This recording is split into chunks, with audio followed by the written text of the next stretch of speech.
عالمی منظرنامے سے آپ کو بتائیں، اسرائیل کے دارالحکومت تل ابیب میں ہزاروں مظاہرین نے وزیر اعظم نیتن یاہو کی حکومت کے خلاف ریلی نکالی، غزہ میں جنگ بند کرنے اور یغمام افراد کی واپسی کا مطالبہ کیا۔ غیر ملکی میڈیا رپورٹ کے مطابق نیتن یاہو حکومت کی جنگ سے نپٹنے کے خلاف تل ابیب میں ہفتہ وار بنیادوں پر بڑے احتجاجی مظاہرے ہو رہے ہیں۔ احتجاج میں بہت سے مظاہرین نے پرائم منسٹر اور جنگ بند کرو کے پوسٹر اٹھا رکھے تھے۔ چین کی جانب سے عظیم دیوار چین کل ادمی سے تحفظ کیا گیا۔ یہ عظیم ثقافتی ورثہ چین کی ثقافتی سیاحت کو بھی فروغ دے رہا ہے۔ ہمارے نمائندے شاہد افراز خان اس وقت دیوار چین پر موجود ہیں۔ جی شاہد، تفصیلات سے آگاہ کیجیے گا۔ جی، اس وقت میں موجود ہوں یہاں پر چین کا یہ عظیم ثقافتی ورثہ ہے جسے دنیا گریٹ وال کے نام سے جانتی ہے، اور یہ دنیا کے عجائب میں شامل ہے۔ اور سب سے اچھی بات یہ ہے کہ یہاں پر جو چینی حکومت ہے اس کی جانب سے اس ثقافتی ورثے کا عمدگی سے تحفظ کیا گیا ہے، اور ساتھ ساتھ یہاں کے جو آس پاس مقامی لوگ ہیں وہ بھی اس کے تحفظ میں شامل ہیں۔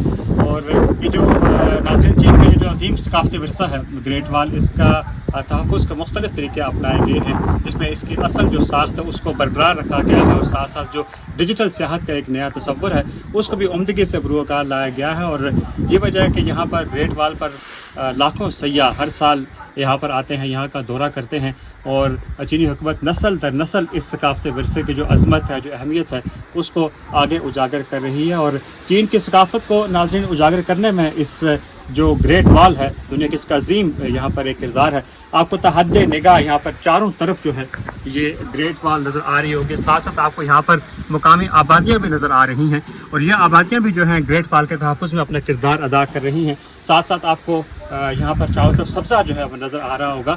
تو جو زندہ قومیں ہیں وہ ہمیشہ اپنے ثقافتی ورثے کا اسی انداز سے تحفظ کرتی ہیں، اور ساتھ ساتھ یہاں پر جو مقامی لوگ ہیں، جو چینی شہری ہیں، ان کا بھی اس کے تحفظ میں ایک کلیدی کردار ہے۔ یہی وجہ ہے کہ آج چین میں جو ثقافتی سیاحت ہے وہ بہت بڑی صنعت اختیار کر چکی ہے، اور لوگوں کی ایک بڑی تعداد کا روزگار بھی اس سے وابستہ ہے۔ جی، امریکہ اور اسرائیلی حکومت بالخصوص وزیر اعظم نیتن یاہو کے درمیان اختلافات کے باوجود لبنان میں غضب اللہ کے خلاف جنگ کی صورت میں واشنگٹن نے اسرائیلی حکومت کو اپنے ہر ممکن تعاون کی یقین دہانی کرائی ہے۔